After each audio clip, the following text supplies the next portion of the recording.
Des assaillants armés qui tirent en prenant la fuite. Cette scène, filmée par un riverain, témoigne bien de la violence de l'attaque qui s'est déroulée quelques minutes plus tôt près de la dalle Kennedy dans un quartier populaire de Rennes.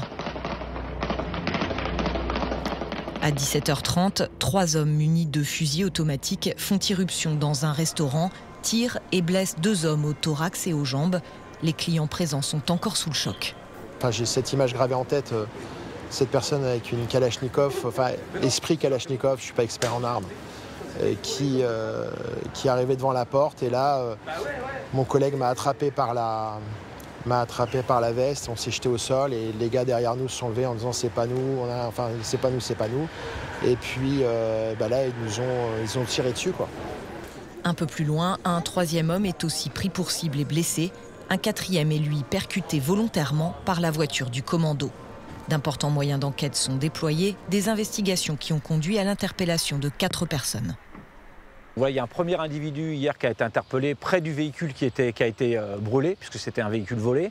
Donc il a été interpellé sur place par les gendarmes, donc très rapidement.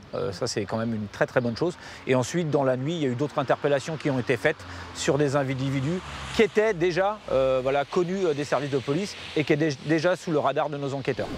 Il ne fait désormais plus de doute que cette attaque est liée au trafic de drogue et à la rivalité entre gangs qui s'est intensifiée ces derniers mois. Donc c'est aussi tout le combat qui est à mener pour lutter contre le narcotrafic avec les moyens policiers, les moyens judiciaires, l'ensemble des procédures. C'est un combat qu'il faut mener au niveau national impérativement parce que les habitants qui vivent à proximité des points de deal vivent des situations qui sont absolument intenables. C'est la 5e fusillade qu'a connue le quartier de Villejean depuis le mois d'octobre dernier.